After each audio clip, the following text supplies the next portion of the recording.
yangi mashina nima ahvol buzilar ekan, sochilib ustaxona yuraverar ekan deb bitta ko'rishda shunaqa odamga negativ fikr keladi. Do'stlar, bunaqa deyishga shoshilmaymiz. Mashinani aytib o'tganimda doim aytaman buni. Tushunmagan odam kavlamasa, buzilmaydi. Mashina sizni qaritadi. Xo'p, bu mashina Tesla Model 3 Highland Performance.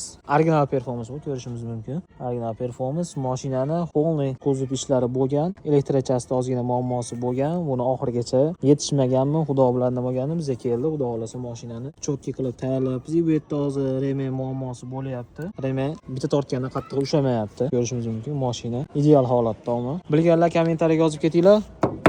Kapot original karbonmi yoki qilingan Xitoymi bu? Bilganlar bo'lsa yozib ketsin. Xudo xolasa xizmatlar bo'yicha bemalol aloqa chiqarasizlar. Mashinani 150% qilib bitkizib beramiz. Xudo xolasa ish jarayonlari ketyapti. Mashinani nomerini ko'rsatmaymiz. Kimnikiligini topib yozib ketinglar, egasi kimligini. Shundan ham bilib olsanglar bo'ladi. Qaysi mashina har taraflama zo'r, har taraflama qulay va xavfsizligini bilsanglar, xuddi shundan egasidan o'zi bilsanglar bo'ladi. Kommentariyaga yozib ketinglar. Tesla House bilan birga bo'linglar.